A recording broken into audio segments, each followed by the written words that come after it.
Hello friends, welcome to online study kingdom. दोस्तों, उत्तर प्रदेश राजस्व लेखपाल की मुख्य परीक्षा जो आज रही 31 जुलाई, तो पेपर इसका इंटरनेट के माध्यम से मुझे मिल गया है। अब ये कौन सा सेट है, पेपर का सेट तो दे नहीं रखा है क्योंकि ABCD कुछ हो सकता है।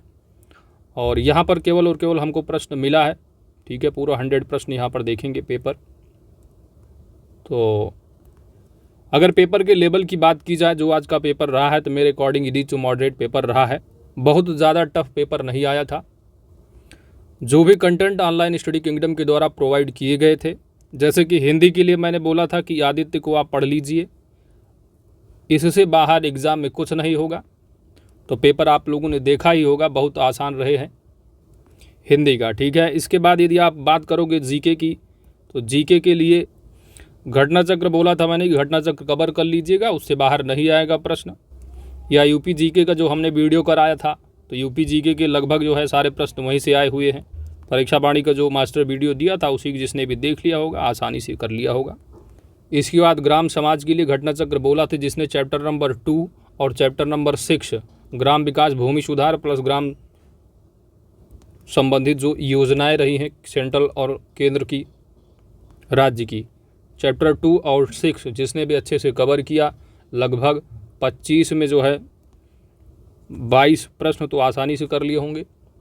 क्योंकि पेपर जो ग्रामीण समाज वाला रहा है, वो बिल्कुल आप कुछ प्रश्न तो ऐसे ही, अगर आप पढ़ाई करते रहते हैं तो कुछ प्रश्न तो आपको बिना पढ़े उसका आंसर आप निकाल लेंगे आसानी से।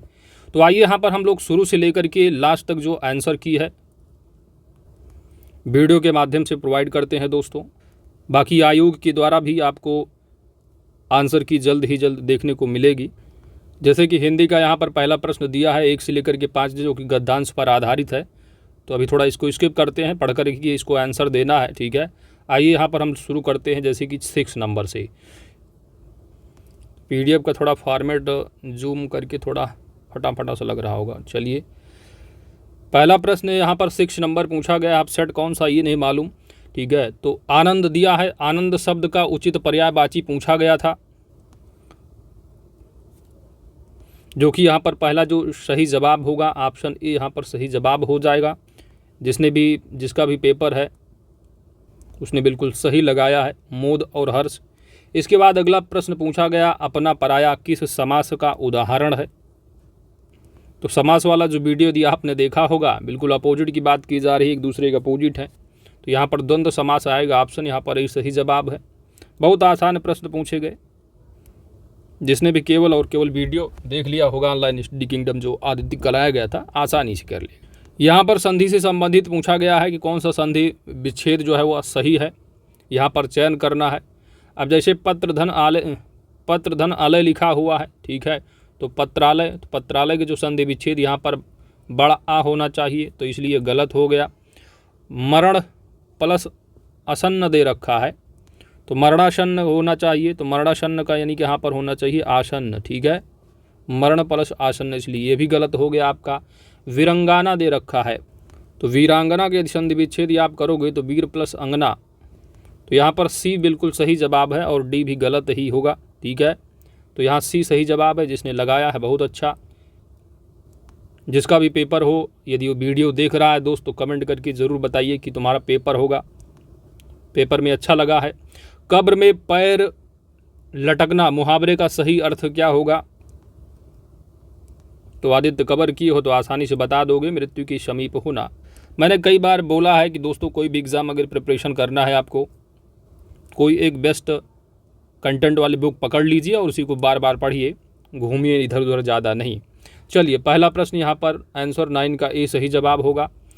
इसके बाद अगला पूछा हुआ है, निम्नलिखित में से शलाका का तद्भव रूप बताना है। तो सलाई तद्भव, इसका तत्सम जो होता है वह शलाका होता है, ऑप्शन यहाँ B सही जवाब होगा। अगला प्रश्न 11 नंबर पूछा हुआ है कि निम्नलिखित में से किस शब्द की वर्तनी सही है। वर्तनी शुद्ध वाला भी कराया गया था। तो यहाँ दिया हुआ है भाग्यमान लिखा है, भाग्यवान होना चाहिए और हलंत होना चाहिए था। रामायण, ठीक है, तो रामायण होता है, यह भी गलत हो गया, ठीक है। वाल्मीकि में छोटी ई की मात्रा लगती है, तो यह भी गलत हो गया। तो जिसने भी लगाया बहुत अच्छा, ऑप्शन यहाँ सी सही जवाब है। अगला है निम्नलिखित शब्दों पर विचार करना है, और यहाँ पर भी आप जो है 1 मिनट, एक प्रश्न छूट रहा था। हाँ, 11 नंबर है कि निम्नलिखित में से किस शब्द की वर्तनी, अच्छा ये हो गया। चलिए, निम्नलिखित में से शब्दों पर आपको विचार करना है। यहाँ पर भी आपको शुद्ध वर्तनी की ही पहचान करनी है, और यहाँ पर 2 दिख रहा है तो 2 होंगे। चलिए, अधोगति अधोगति लिखा हुआ है, उज्ज्वल लिखा है, ये अशुद्ध ही लिखा है। उज्ज्वल की तो कई बार आप पढ़ते रहते होगे, कई बार पूछा भी जाता है। विस्मरण सही हुआ, हितैषी ठीक है, तो 3 और 4 सही जवाब बनेगा, option see the correct answer. इसके बाद है निम्नलिखित में से कौन सा स्त्रीलिंग नहीं है। जब ये वाला वीडियो करा रहे तो बोला कि बोल के ही आपको पढ़ना है। यामा, यामा का मतलब क्या है, कोई कृति रचना है, ठीक है, तो रचना की जाती है, स्त्रीलिंग हो जाएगा। योजना लागू हुई, लागू हुआ थोड़ी ना होता, योजना लागू हुई तो ये आपका स्त्रीलिंग बन जाएगा, ठीक है, 11 अंक आ रहे हैं। भिक्षा दी जाती है, ठीक है, बोलते हैं आपको भिक्षा मिली है ना, इस तरह आपको भिक्षा मिला है तो बोलते नहीं मिली, तो बोल के ही आपको करना, बिल्कुल कॉमन सी बात है, ठीक है। शंबल यहाँ पर ऑप्शन डी बिल्कुल सही जवाब बनेगा।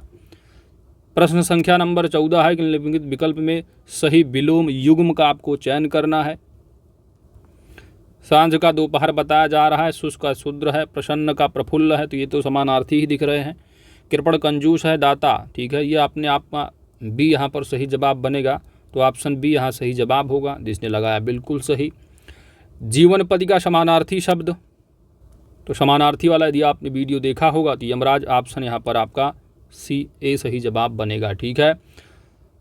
अगला प्रश्न है 16 नंबर की, जिसे इंद्रियों से अनुभव ना किया जा सके, अतीन्द्रिय। कई बार ये इसको कराया गया है, जो आदित्य वाला चैप्टर 6 शायद है, ठीक है, इसको देख लीजिएगा। सब आसान रहे बहुत, हिंदी वाले तो जीके भी बहुत आसान ही रहा। निम्नलिखित में से कौन सा शब्द पुल्लिंग है। पूर्ति, पूर्ति हो रही है, स्त्रीलिंग हो जाएगा। अभिव्यक्ति, अभिव्यक्ति मिलती है, ठीक है, तो ये हो जाएगा आपका स्त्रीलिंग, ये भी। विवाह किया जाता है। छवि खराब हो रही है, छवि खराब हो रहा तो नहीं बोलते, नहीं, छवि खराब हो रही है, तो यहाँ पर पढ़ने से ही आप लगा ले जाओगे यार, ऑप्शन यहाँ पर आपका सी सही जवाब होगा। इसके बाद अगला है पंखा का बहुवचन क्या होगा, तो वचन वाला भी चैप्टर हमने करा रखा था आदित्य का, ठीक है, तो अकारांत अंक बिंदी है तो पंखे हो जाएगा, ऑप्शन यहाँ पर आपका डी सही जवाब बनेगा। दुशासन का संधि विग्रह आपको करना है, संधि विग्रह संधि विच्छेद बताइए। दुशासन तो विसर्ग संधि होगी, ठीक है, तो दुशासन, ऑप्शन यहाँ पर आपका सी सही जवाब बनेगा। आइए अगला देखते हैं। अगला दिया है निम्नलिखित में से तत्सम शब्द का आपको चयन करना है, तो चंद विद्धि जहाँ भी दिखे उसको आप एलिमिनेट कर दो, दैट इज तद्भव अपने आप में होगा। आशीष लिखा है, ये आशीष होता है, ठीक है, तो बड़ा सा खट्टी सा। इसके बाद ये आपका यहाँ पर अक्षर जो लिखा है बिल्कुल ये तत्सम शब्द हो जाएगा, ऑप्शन डी, जिसने लगाया बहुत अच्छा।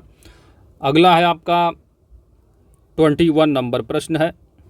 पहला दिया है कि उसे मृत्यु दंड की सज़ा हुई। एक तो मृत्यु दंड अपने आप में सज़ा है ही, दूसरा सज़ा भी लिख दिया, इसीलिए ये भी गया आपका, अशुद्ध हो गया। विंध्याचल पर्वत पर, विंध्याचल अपने आप में पर्वत ही है, तो पर्वत दोबारा लिख दिया, अपने आप में अशुद्ध हुआ। इसके बाद है यहाँ शुद्ध भैंस का दूध, या दूध लिखा है पहले नंबर, तो यहाँ पर शुद्ध भैंस का दूध मिलता है। शुद्ध भैंस में शुद्ध अशुद्ध होती है क्या, भैंस का दूध शुद्ध अशुद्ध होना चाहिए था, इसलिए ये भी गलत ही हो गया।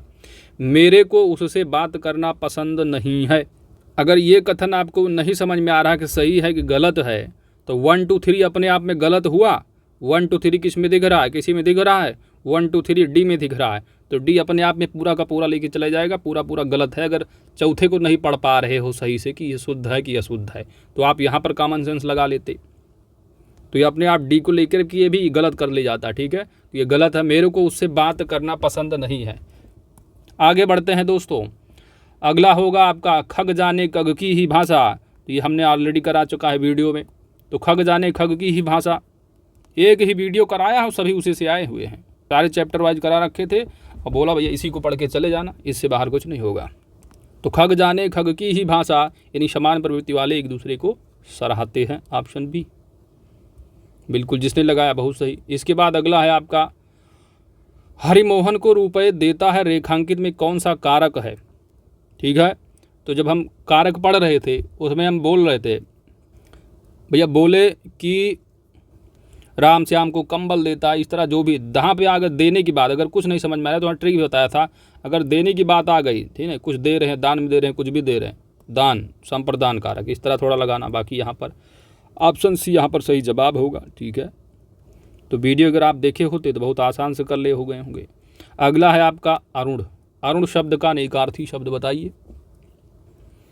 तो अरुण का नेकार्थी शब्द, ठीक है, तो अरुण का मतलब क्या है, सूर्य हो गया, तो यहाँ गुलाबी दिया, बिल्कुल कट करो इसको। प्रातःकालीन सूर्य, सिंदूर भी होगा, तो ये तो सही है आपका, सिंदूर दिया है। आँख अर्क होना चाहिए, ठीक है, ये तो हो गया आपका गलत। सूर्य नवीन भी गलत हो गया, तो बचा तुम्हारा बी ही सही जवाब बनेगा। आगे देखो, आज की सभा में अनेक लोग उपस्थित थे, यहाँ पर अशुद्ध भाग का चयन करना। अनेक, अच्छा अनेकों लोग लिखा है। आज की सभा में अनेकों लोग उपस्थित थे, तो अनेकों लोग यूज हुआ है, इसलिए गलत होगा, अनेक होना चाहिए था। आज की सभा में अनेक लोग उपस्थित थे। ठीक है, तो ऑप्शन यहाँ सी बिल्कुल सही जवाब होगा, अशुद्ध है। इसके बाद मैथ है दोस्तों, मैथ को स्किप करते हैं, आगे बढ़ते हैं। अगला जो है आपका,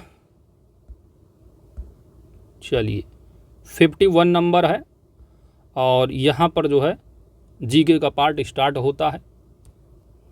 जीके में हमने बोला था कि करंट के लिए ज़्यादा परेशान मत हो, 3 से 4 प्रश्न से ज़्यादा नहीं आने वाला है, वही हुआ है आपके पेपर में। नई प्रौद्योगिकियों का उपयोग करके ईंधन की बढ़ी हुई दक्षता से मनुष्य और पर्यावरण को कैसे लाभ होता है। नई प्रौद्योगिकियों का उपयोग करके, यानी how does the increase the efficiency of new technology benefits human and right. ठीक है, तो टेक्नोलॉजी का उपयोग जब भी आप करोगे, ईंधन की बढ़ी हुई दक्षता से मनुष्य और पर्यावरण को जो लाभ होगा, ईंधन का उत्पादन बढ़ेगा ना। उत्पादन उन्हें टेक्निकल की बात की जा रही, यूज़ क्यों करोगे बढ़ाने के लिए, ईंधन उत्पादन की लागत घट जाए। ठीक है, तो ये भी नहीं होगा कि कॉमन सेंस की बात है। मोस्ट अप्रोप्रिएट आपको चुनना है रिजर्वायर संचय, यानी संचय में ईंधन की मात्रा बढ़ेगी, प्रदूषण और खपत में कमी आएगी। यहाँ पर मोस्ट अप्रोप्रिएट ऑप्शन यहाँ का डी सही जवाब बन जाएगा। चलिए आगे बढ़ते हैं। एक्सक्यूज में 52 नंबर, 52 है कि कौन नेपाल में हिमालय पर्वत में एवरेस्ट बेस कैंप ईबीसी को फतह करने वाले सबसे कम उम्र के भारतीय पर्वतारोहियों में से एक बन गया है।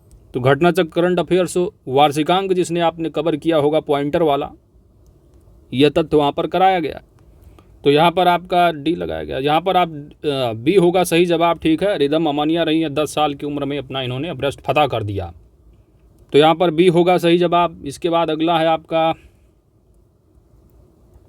53 नंबर, किस देश ने मई 2022 में ब्रिक्स विदेश मंत्रियों की बैठक की अध्यक्षता की है। तो वन लाइनर भी घटनासार वाला अगर आपने देख लिया होगा, कवर किया होगा, तो बिल्कुल यहाँ पर सही जवाब होगा चाइना। ऑप्शन यहाँ ए सही जवाब है। अगला है कि सुभाष चंद्र बोस को देश नायक किसने कहा। तो पेटवोड के सवाल हैं जो एमसीक्यू कराया गया, जो भी जल्दी में प्रोवाइड करा दिया गया था एमसीक्यू, भारतीय राष्ट्रीय आंदोलन वाला, वहीं दिया हुआ है सब तथ्य। तो यह रविंद्रनाथ टैगोर ने कहा था। ऑप्शन यहाँ पर आपका बी सही जवाब होगा। ठीक है, तो ऑप्शन बी सही जवाब होगा। बच्चे ने लगाया है सी, गलत ही होगा। आगे बढ़ते हैं। अगला है किस रियासत के खिलाफ अभियान है ऑपरेशन पोलो। सब बहुत आसान प्रश्न पूछे गए हैं, बिल्कुल हिट, जो कि बार बार एग्जाम में पूछे जाते हैं। हैदराबाद यहाँ पर आपका सी सही जवाब बनेगा। बढ़ते हैं आगे। अगला दिया हुआ है निम्नलिखित में से किस राज्य में सबसे कम लोकसभा सीटें हैं। जो 5 राज्यों में चुनाव हुए लेटेस्ट, तो उसमें गोवा भी रहा है, उत्तराखंड भी रहा है। गोवा में 40 सीटें रही हैं। यहाँ पर कॉमन सेंस भी अगर लगाते आप कि छोटा देखोगे तो सिक्किम ही आएगा, तो सिक्किम में ही कम होंगी। वैसे अगर आपको याद हो, सनम तेरी कसम, सनम यानी सिक्किम है, नागालैंड है, मिजोरम, यहाँ पर सीटें 1 ही हैं। ठीक है, इसके बाद गोवा में आप देखोगे तो सबसे कम यहाँ सी होगा सही जवाब। तेलंगाना में देखोगे दोस्तों, तेलंगाना थोड़ा बड़ा है, यहाँ पर 119 सीट है। उत्तराखंड ये भी आप कवर किए हो करंट में, तो 70 सीटें हैं। ऑप्शन सी सही जवाब होगा यहाँ पर। इसके बाद EFT का पूर्ण रूप पूछा गया है। ठीक है, तो ये बैंकिंग सेक्टर से संबंधित हो जाएगा आपका। बेसिक प्रश्न फुल फॉर्म वाले आ गए हैं, पूर्ण रूप। ठीक है, तो इलेक्ट्रॉनिक्स फंड ट्रांसफ़र होगा। ऑप्शन यहाँ पर सही जवाब बन जाएगा। अगला प्रश्न पूछा गया कि बाफिन द्वीप किस देश में लोकेटेड है। तो लास्ट में जो 1.5 घंटे वाली वीडियो प्रोवाइड की गई थी वो दिया है, तथ्य ये वाला यहाँ पर मिल गया होगा आपको, ठीक है। Baffin is located in Canada, option यहाँ पर आपका डी सही जवाब होगा। प्रेस की स्वतंत्रता, बहुत बच्चों वाले सवाल पूछे गए हैं, तो आर्टिकल 19 हो जाएगा, ऑप्शन ए सही जवाब होगा। न्यूज़ वाले चिल्लाते रहते हैं कि हमको आर्टिकल 19 अभिव्यक्ति की आज़ादी देता है, हम जितना मर्जी उतना चिल्लाएं। चलिए इसके बाद है कितना प्रश्न हुआ, 59 नंबर। आते हैं अगले, देखते हैं किस पंचवर्षीय योजना के बाद रोलिंग प्लान लागू किया गया था। तो घटना चक्र आपने कवर किया हो तो कराया गया है, यहाँ पर पंचवर्षीय योजना हो जाएगा, ऑप्शन ए सही जवाब है। ग्राम समाज के लिए बोला था घटना चक्र पढ़ लो, ज़्यादा इधर उधर घूमो नहीं, सब वहीं से आएंगे। अगला है कि वर्ष 1942 ईस्वी में जब भारत छोड़ो प्रस्ताव पारित किया गया था तो भारत का वायसराय कौन था। तो ये सारी बातें आपको यही वीडियो में ही मिल गई होगी, मात्र 1 घंटे वाले वीडियो में। जो पेट का भारतीय राष्ट्रीय आंदोलन वाला कराया गया वहाँ मिल गया होगा प्रश्न आपको, बहुत आसान। लॉर्ड लिनथगो, ठीक है। ऑप्शन यहाँ पर इसने ए या सी लगाया है, ठीक है। यहाँ पर ऑप्शन जो है आपका ए सही जवाब होगा। चलिए कन्फ्यूज वाला हो गया होगा लड़का। आगे देखते हैं, BC राय पुरस्कार किस क्षेत्र से संबंधित है। BC राय वेस्ट बंगाल वाले आ गए, यहाँ पर आपका सी सही जवाब बनेगा। यह जो है मेडिसिन सेक्टर से संबंधित है दोस्तों। आगे बढ़ते हैं, अगला प्रश्न पूछा गया कि निम्नलिखित में से भारतीय संविधान के किस अनुच्छेद में राज्य के नीति निर्देशक सिद्धांत जो शामिल है वह किस आर्टिकल में आएंगे। तो ये कल शाम को ही बोल दिया था कि DPSP और फंडामेंटल राइट के आर्टिकल आप देख लीजिएगा। यहाँ पर आपका सही जवाब बन जाएगा दोस्तों 36 से लेकर के 51 तक की बात की जाती है। ऑप्शन जो यहाँ पर ए सही जवाब होगा। जिसने लगाया बहुत अच्छा। तो जिसने पेट वाला भी देख लिया होगा, राष्ट्रीय आंदोलन वाला वीडियो वो भी कर लिया होगा, ठीक है। कि 12 मार्च 1930 को जो है महात्मा गांधी जो है साबरमती से स्टार्ट निकले थे दांडी के लिए, नमक सत्याग्रह, ठीक है। और लोगों के लिए थोड़ा कहीं कहीं 78 दिया होता है, कहीं कुछ और है, तो लोगों के लिए NCERT में थोड़ा अलग दिया हो जाता है कभी कभी। तो ऐसे घटना चक्र में 78 ही मिल जाएगा आपको, लोगों के साथ निकले हुए थे। तो साबरमती यानी ऑप्शन सी सही जवाब होगा। जिसने लगाया बहुत अच्छा किया है। अगला है सती प्रथा को किसके द्वारा समाप्त किया गया था। किसको? सती प्रथा को। तो जो लास्ट में वीडियो दिया था 1 घंटे, वो भी देख के चले गए होते तो कर लेते, लॉर्ड विलियम बेंटिंग हो जाएंगे। अगला है ब्रिटिश शासन के दौरान भारत की अधिकांश जनसंख्या जीविका के लिए किस क्षेत्र पर निर्भर है। तो आप ग्रामीण समाज में भी ये ग्रामीण समाज से भी रिलेट कर सकते हो। ब्रिटिश शासन के दौरान पूछा गया है तो सिंपल सी बात पहले जानते हो, किसान आंदोलन बहुत हुआ करते थे, कृषि रहे होगा। और क्या सेक्टर पूछा है तो प्राथमिक सेक्टर में आपका एग्रीकल्चर आता है, द्वितीयक सेक्टर में आपका मैन्युफैक्चरिंग आ जाता है, तृतीयक सेक्टर में आपका सर्विस सेक्टर होता है, सेवा क्षेत्र से। और दूसरा विनिर्माण है, पहला एग्रीकल्चर, तो एग्रीकल्चर ही होती थी। ऑप्शन यहाँ पर ही सही जवाब है। जिनसे लगाया बहुत अच्छा। अगला देखो भाई, 66 नंबर हो गया। चलिए 67 नंबर। उत्तर प्रदेश भारतीय संघ में कितने राज्यों के साथ अपनी सीमा साझा करता है। ठीक है, देखो जिसने पेपर पढ़ा है बहुत आसान, बहुत समझ के पेपर दिया है, जिसका भी पेपर ये ऑनलाइन मुझे मिला हुआ है। राज्यों, देखो इसने बच्चे ने तुरंत घेरा, राज्यों की बात कर दी, तुरंत के साथ अपनी सीमा साझा करता है। अब कुछ लोग वहाँ पर 9 भी लगा लिए होंगे, कहेंगे 9, क्योंकि 9 पढ़े हैं हम, दिल्ली को इंक्लूड अगर करोगे तब, ठीक है, दिल्ली। अब इस पे कुछ लोग क्या है, अभी UPSSC की आएगी आंसर की, तो उसमें जहाँ तक मेरा मानना हो आंसर वो आपको 8 ही देंगे, ठीक है। तो इस बच्चे ने लगाया 8, बिल्कुल सही किया है। क्योंकि यदि इस प्रश्न पे आपसे पूछा होता राज्यों, उसके बाद ऑब्लिक लगा के पूछ लिए होते, यहाँ पर राज्यों केंद्र शासित प्रदेशों के साथ सीमा बनाता है, तो राज्य प्लस आप केंद्र शासित मिलाकर 9 बताते यहाँ पर। तो जिसने भी 8 लगाया बहुत अच्छा। ऑप्शन यहाँ पर बी ही सही जवाब होगा, ठीक है। तो अब हो सकता है डिस्प्यूटेड हो जाए, लेकिन मेरे हिसाब से आंसर 8 ही रहेगा, क्योंकि यहाँ पर यदि लिखा होता स्टेट और यूनियन टेरिटरी ऑब्लिक करके, तो अब आप लगा देते 9, ठीक है। चलो, उत्तर प्रदेश की अर्थव्यवस्था आधारित किस पर है। बहुत आसान, एग्रीकल्चर। ऑप्शन यहाँ बी सही जवाब होगा। इसके बाद सबसे लंबा राष्ट्रीय राजमार्ग कौन सा है। भैया UPG के परीक्षा बाड़ी वाला जो मास्टर वीडियो कराया गया था वो भी देख के चले गए होते ना, तो ऑप्शन आप सी ही लगा के आते, ऑप्शन सी NH2। इसके बाद है निम्नलिखित में से किस अनुसूचित जनजाति की जनसंख्या उत्तर प्रदेश में सबसे अधिक है। अब यहाँ पर यदि आप ज़्यादा पढ़ के गए होगे, एक कई की रट के मार के चले गए गौड़ गौड़ गौड़, ठीक है, तब आपको हो सकता कन्फ्यूजी आ गए हों, क्योंकि सबसे बड़ा जो जनजातीय समूह है गौड़ का है। गौड़ ऑप्शन में है नहीं, क्योंकि यहाँ पर लिखा हुआ है निम्नलिखित में से, यानी जो 4 दिए हैं इनमें से किस अनुसूचित जनजाति की जनसंख्या उत्तर प्रदेश में सबसे अधिक है। अब आपको इनमें से चारों में से सेलेक्ट करना है। तो पहला आप देखेंगे गौड़ है, दूसरे पर खरवार है, तीसरे पर थारू है। तो खरवार बीच में है नहीं कहीं यहाँ पर, तो थारू ही आएगा जो कि तीसरे नंबर पर है। तो यहाँ सबसे अधिक ऑप्शन बी बिल्कुल सही जवाब बन जाएगा। तो जिसने लगाया थारू, बहुत अच्छा। आगे बढ़ते हैं। अगला प्रश्न पूछा गया दोस्तों कि 71 नंबर, ठीक है, जलडमरू मध्य भूमध्य सागर को अटलांटिक से जोड़ता। तो ये बार बार रिपीटेड क्वेश्चन पूछ लिया गया है, ठीक है। स्ट्रीट एंटेना जो 1.5 घंटे का वीडियो हमने लास्ट में प्रोवाइड किया गया था, वो साफ कवर है दोस्तों, उसी को देख जिसने देखा होगा बहुत आसान। जिब्राल्टर के जलडमरू मध्य, ऑप्शन यहाँ बी सही जवाब होगा, ठीक है। बच्चे ने बिल्कुल सही लगाया बी। इसके बाद अगला प्रश्न है, निम्नलिखित में से किसे उत्तर प्रदेश के मंदिरों के शहर के, उत्तर प्रदेश के मंदिरों के शहर के रूप में जाना जाता है। तो वाराणसी दिया है, लखनऊ, बाराबंकी, भोपाल दिया, इसको अपने आप हटा दो क्योंकि भोपाल तो यूपी में है ही नहीं, इसको आपने हटाया, बचा 3। लखनऊ जो काल नवाबों का शहर है, ठीक है, तो वाराणसी ही बचेगा, ठीक है। तो वाराणसी नगरी काफ़ी चर्चा में भी रही है, मंदिरों का शहर होगा, ऑप्शन यहाँ पर ही सही जवाब है। बच्चे ने ए लगाया, बहुत सही। इसके बाद आप देखो उत्तर प्रदेश में IT शहर की स्थापना किया जा रहा। तो जब UPG के परीक्षा बाड़ी वाला वहाँ पर वीडियो कराया जा रहा, तो वहाँ पर प्रश्न आया था एक IT हब जो कि आपकी नोएडा में। तो वहाँ पर बताया गया था कि दोस्तों IT हब अगर पूछा जाता है, क्योंकि प्रश्न में रहा है UPG के जो परीक्षा बाड़ी में पूछा गया था, तो वहाँ कराया जा रहा था। तो वहाँ पर बताया था कि अगर IT सिटी पूछा जाएगा तो IT city Lucknow Sultanpur road में डेवलप हो रही, तो लखनऊ लगाइएगा जब भी आएगा ऑप्शन में। तो इस बच्चे ने शायद थोड़ा घबरा गया इसने, ठीक है। तो ऑप्शन यहाँ पर आपका सी सही जवाब होगा, लखनऊ यहाँ पर आंसर सही जवाब हो जाएगा, ठीक है। इसके बाद बढ़ते हैं, अगला प्रश्न 74 नंबर है।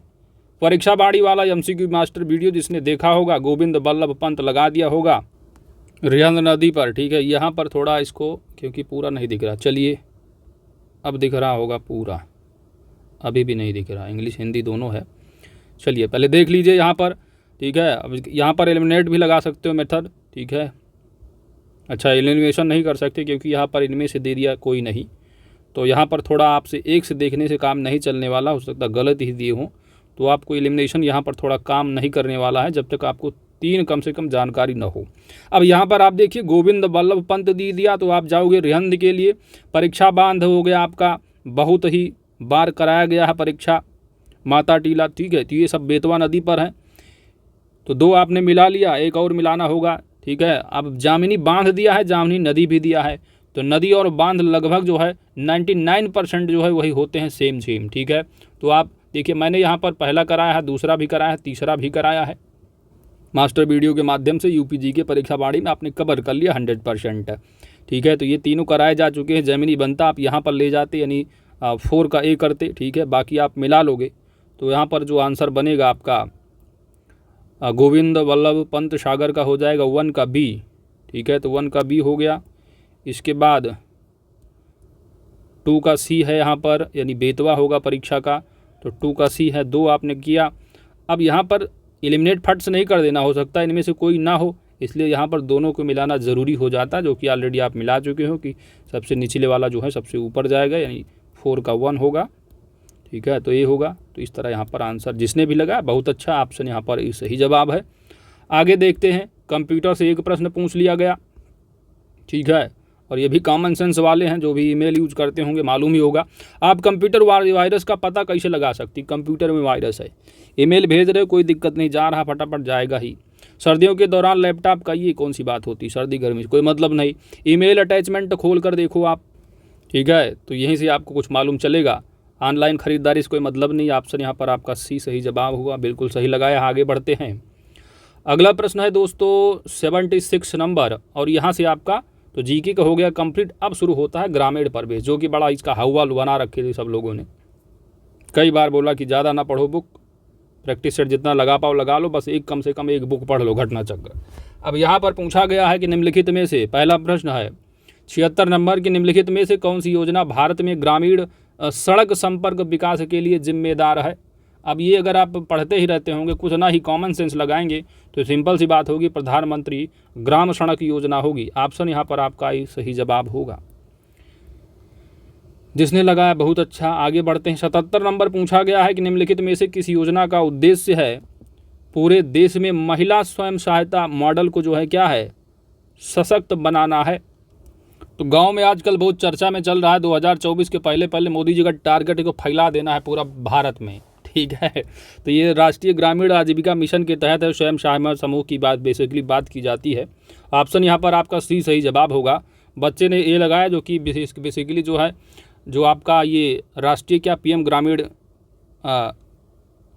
ग्रामीण रूरल डेवलप जो फेलोशिप स्कीम है, बेसिकली वो जो है आप पॉवर्टी को दूर करने के लिए है बेसिकली, ठीक है। यहाँ पर महिला स्वयं सहायता मॉडल की बात की गई है, तो ऑप्शन सी सही जवाब होगा दोस्तों। अगला प्रश्न पूछा गया 77 के बाद आएगा 78। अगला पूछा गया है कि कौन सी योजना, किसी योजना के तहत किसी भी ग्रामीण परिवार के वयस्क को एक वित्तीय वर्ष में 100 दिनों के रोजगार की गारंटी दी जाती है। तो बहुत आसान आ गया आपका, ठीक है। तो यहाँ पर 100 दिन से मनरेगा याद आया होगा, दिमाग में है नहीं मनरेगा, तो उससे थोड़ा संबंधित योजना आप बनाओगे यदि तो ग्रामीण परिवार के वयस्क, ठीक है, 100 दिनों की गारंटी अकुशल शारीरिक कार्य के लिए। तो यहाँ पर आप लगाओगे ग्रामीण रोजगार गारंटी योजना के तहत। ऑप्शन यहाँ पर डी सही जवाब बन जाएगा। अगला प्रश्न पूछा गया दोस्तों कि भारत सरकार की निम्नलिखित में से कौन सी योजना विधवाओं, बुजुर्गों, विकलांग लोगों को पेंशन के रूप में वित्तीय सहायता प्रदान करती है। तो यहाँ पर आपका जो सही जवाब होगा वो हो जाएगा आपका, ये घटना चक्र आपने कवर किया होगा, बहुत पुरानी योजना है, स्कीम है, ठीक है, 1995 से चली आ रही है। ये आपका है NSAP, ठीक है। तो कहीं कहीं 60 फॉर्मूले दे दिए हैं, है ना, विकल्प में। तो नेशनल सोशल असिस्टेंट स्कीम है, ठीक है, 1995 की स्कीम है दोस्तों, 95 की। कराया गया घटना चक्र आप देखिएगा, और जो MCQ कराए गए वहाँ पर आपको मिलेगा। तो बड़ी मेहनत की गई थी वीडियो के साथ, सब वहीं से आए हैं, इधर उधर घुमा के पूछे गए हैं। बढ़ते हैं आगे। अगला प्रश्न है आपका, चलिए 79 हो गया। 79 के बाद 80 नंबर है कि निम्नलिखित में से किस योजना का उद्देश्य है कि भारत में ग्रामीण गरीब लोगों को आवास, है ना। ये सब बिल्कुल आसान वाले प्रश्न पूछे। अब ये आप समग्र शिक्षा तो लगाओगे नहीं, शिक्षा नहीं लगाओगे। दीनदयाल ग्रामीण कौशल्य की बात की गई यहाँ पर, ठीक है। ग्रामीण आजीविका होगा नहीं, बहुत आसान है। प्रधानमंत्री आवास योजना ग्रामीण की बात की गई, ऑप्शन डी सही जवाब है।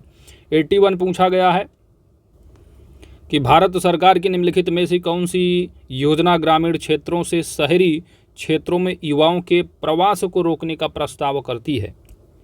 यहाँ पर ऑप्शन यहाँ पर डी सही जवाब होगा, ठीक है। संपूर्ण ग्रामीण रोजगार गारंटी योजना है 2001 वाली। अगला है आपका यहाँ पर पंचायती राज प्रशिक्षण संस्थान उत्तर प्रदेश में कहाँ पर लोकेटेड, यहाँ पर पूछा गया है।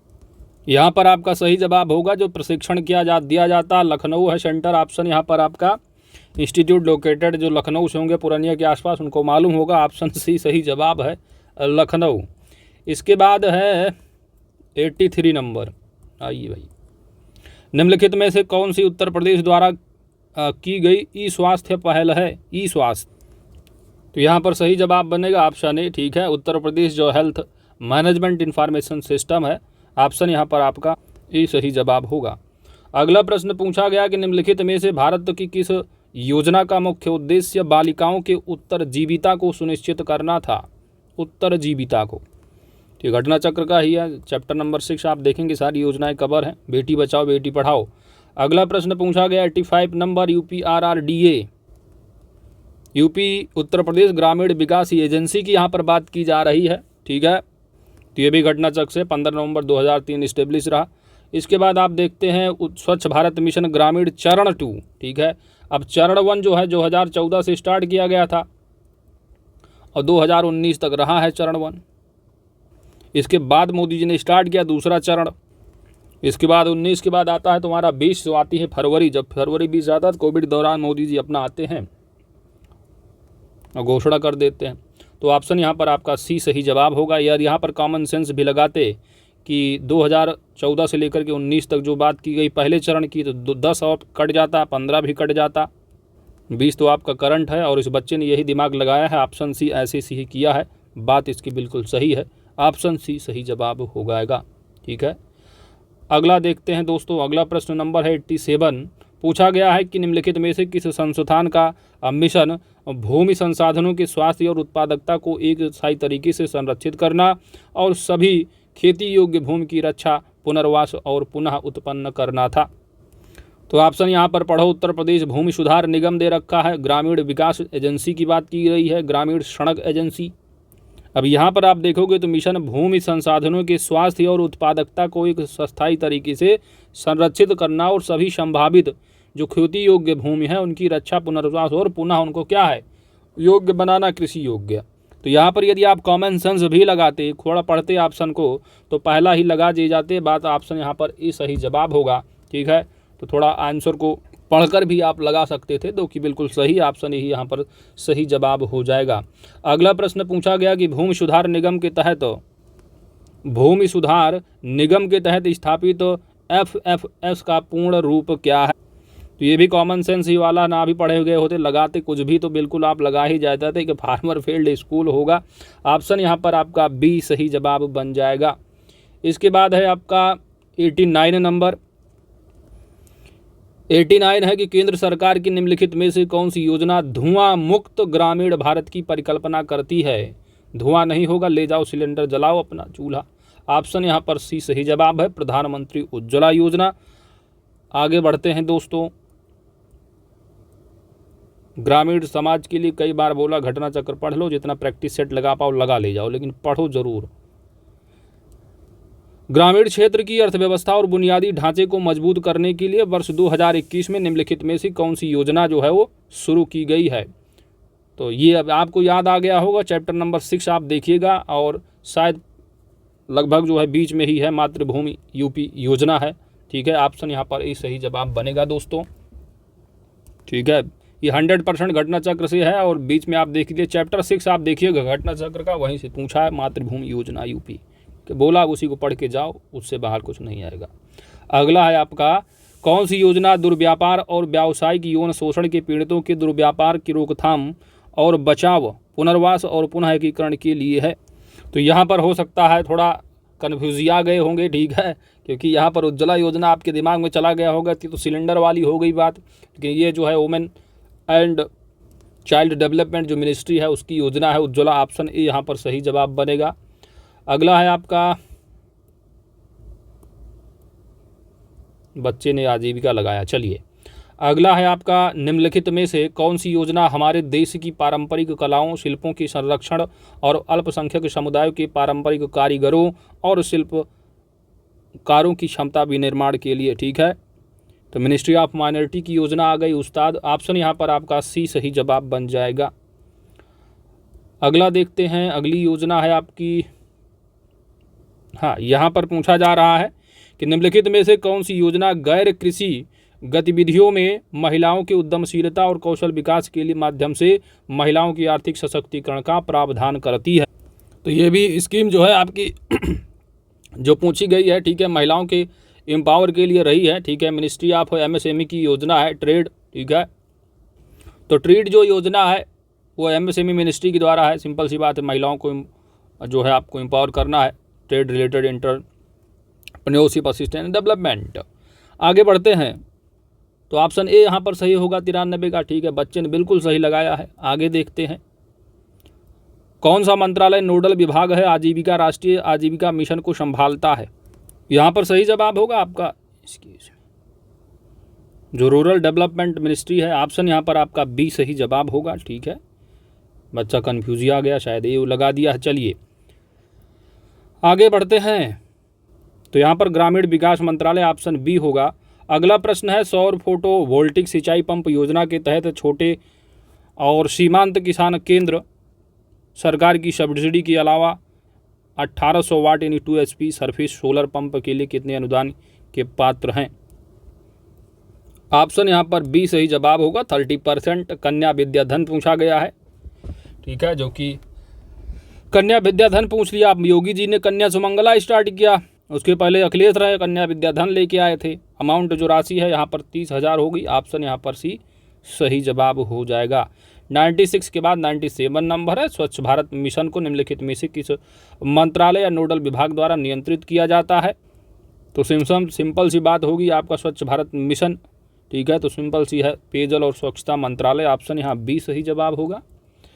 98 नंबर प्रश्न पूछा गया है कि कौन सा कार्यक्रम है जो सार्वजनिक स्वास्थ्य संस्थानों में प्रसव के लिए आने वाली गर्भवती महिलाओं को मुफ्त में आने जाने के लिए परिवहन, मुफ्त दवाएं, मुफ्त निदान, मुफ्त रक्त और मुफ्त आहार प्रदान करती हैं।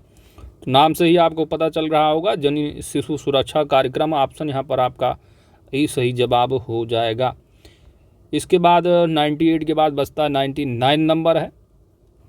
प्रश्न पूछा जा रहा है, निम्नलिखित में से किस मंत्रालय या नोडल विभाग की केंद्र एकीकृत बाल विकास सेवा योजना, एकीकृत बाल विकास सेवा योजना की कार्यान्वयन की प्राथमिक जिम्मेदारी? तो ministry of women and child development, option यहाँ डी सही जवाब होगा। इसके बाद है आपका अंतिम प्रश्न है, निम्नलिखित में से कौन सी योजना जो कि पंचायत राज मंत्रालय द्वारा गांव की आबादी की सर्वेक्षण और ग्राम क्षेत्रों में उन्नत प्रौद्योगिकी के साथ मानचित्रण के लिए है? दैट इज कॉल्ड स्वामित्व योजना, ऑप्शन यहाँ पर आपका सी सही जवाब होगा। तो दोस्तों ये 100%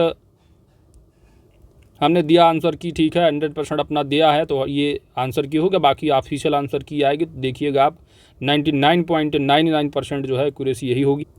बाकी यहाँ पर आइए देख लेते हैं जो आपका बचा था, जो पढ़ने वाला था, कहाँ गया, एक्सक्यूज़ में, हिंदी वाला जो था। बाकी मैथ के लिए देखिएगा दोस्तों, मैथ बहुत वीक है मेरी। आइए टाइम टेकिंग उसको भी करवा देता, ऐसा नहीं है। चलिए आगे देखते हैं।